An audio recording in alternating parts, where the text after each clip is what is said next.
திருவண்ணாமலை அருகே வெறும் 1.5 மீட்டர் மட்டுமே சாலையை விரிவாக்கம் செய்ததற்காக மக்களிடம் இருந்து சுங்க கட்டணமாக 36 கோடி ரூபாயை ஒன்றிய அரசு பறித்துள்ளது அம்பலமாகியுள்ளது.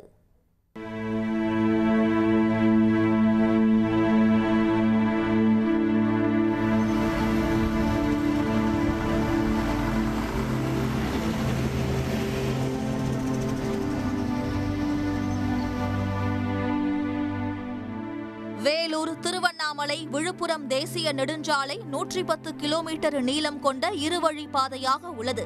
இந்த சாலையை மேம்படுத்துவதாக கூறி சாலையின் இருபுறமும் 1.5 மீட்டர் மட்டுமே விரிவுபடுத்திய தேசிய நெடுஞ்சாலைகள் ஆணையம் வல்லம், ஏனம், கரியானந்தல், தென்னமாதேவி ஆகிய இடங்களில் 3 சுங்கச்சாவடிகளை அமைத்துள்ளது.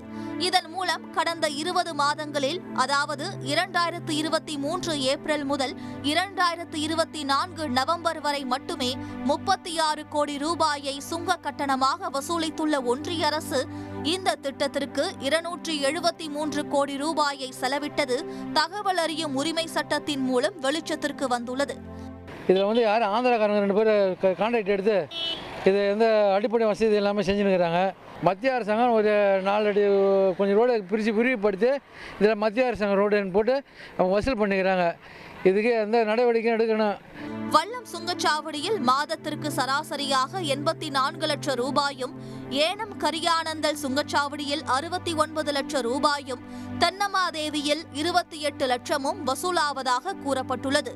இதில் தேசிய நெடுஞ்சாலைக்கான எந்த தகுதியும் இல்லாததோடு சுங்கச்சாவடிகளில் எந்த வசதியும் இல்லை என்றும் வாகன ஓட்டிகள் குற்றம் சாட்டுகின்றனர். டோல் போடுறாங்க அப்படின்னா அந்த ரோடு நல்லா இருக்குது அப்படின்ற இதுக்கோசம் தான் நம்ம பேமெண்ட்டே கட்டுறோம்.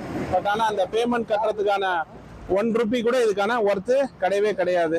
ரோடு 4 வழி சாலையும் கிடையாது, 3 வழி சாலையும் கிடையாது. நார்மல் ரோட்டுக்கு இது டோல் தேவையில்லாத விஷயம்.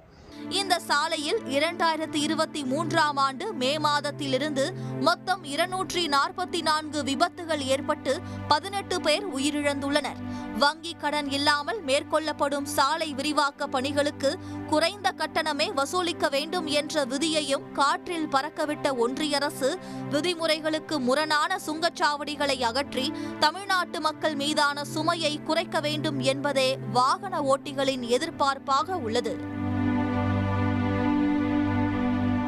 உடனுக்குடன் செய்திகளை தெரிந்து கொள்ள சன் நியூஸ் பெல் ஐகானை கிளிக் பண்ணுங்க.